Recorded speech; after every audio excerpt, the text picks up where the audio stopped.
Vincent Malloy is 7 years old. He's always polite and does what he's told. For a boy his age, he's considerate and nice.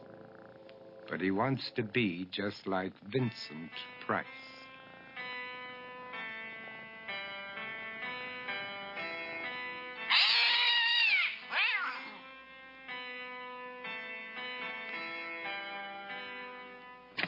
He doesn't mind living with his sister, dog, and cats, though he'd rather share a home with spiders and bats.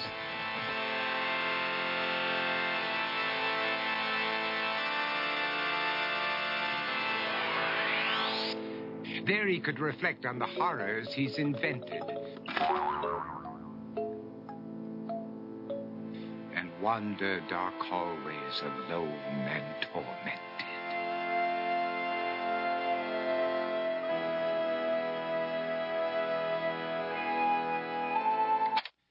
Vincent is nice when his aunt comes to see him, but imagines dipping her in wax for his wax museum.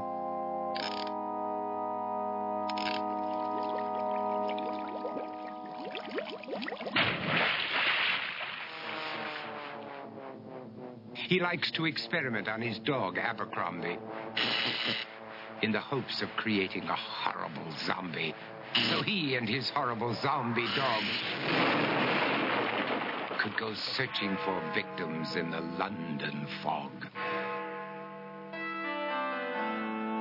His thoughts, though, aren't only of ghoulish crime. He likes to paint and read to pass some of the time.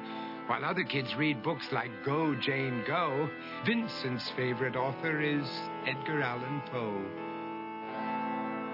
One night, while reading a gruesome tale, he read a passage that made him turn pale. Such horrible news he could not survive, for his beautiful wife had been buried alive. He dug out her grave to make sure she was dead, unaware that her grave was his mother's flower bed. His mother sent Vincent off to his room.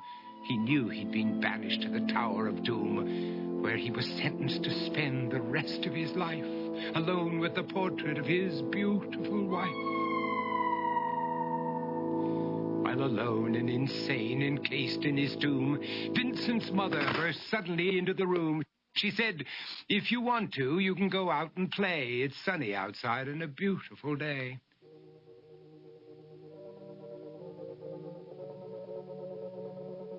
Vincent tried to talk, but he just couldn't speak. The years of isolation had made him quite weak. So he took out some paper and scrawled with a pen, "I am possessed by this house and can never leave it again." His mother said, "You're not possessed and you're not almost dead. These games that you play are all in your head. You're not Vincent Price, you're Vincent Malloy. You're not tormented or insane, you're just a young boy. You're 7 years old and you are my son. I want you to get outside and have some real fun." Her anger now spent, she walked out through the hall. And while Vincent backed slowly against the wall, the room started to sway, to shiver and creak. His horrid insanity had reached its peak. He saw Abercrombie, his zombie slave, and heard his wife call from beyond the grave. She spoke from her coffin and made ghoulish demands, while through cracking walls reached skeleton hands. Every horror in his life that had crept through his dreams swept his mad laughter to terrified screams. To escape the madness, he reached for the door, but fell limp and lifeless down on the floor. His voice was soft and very slow as he quoted The Raven from Edgar Allan Poe. "And my soul from out that shadow that lies floating on the floor shall be lifted nevermore."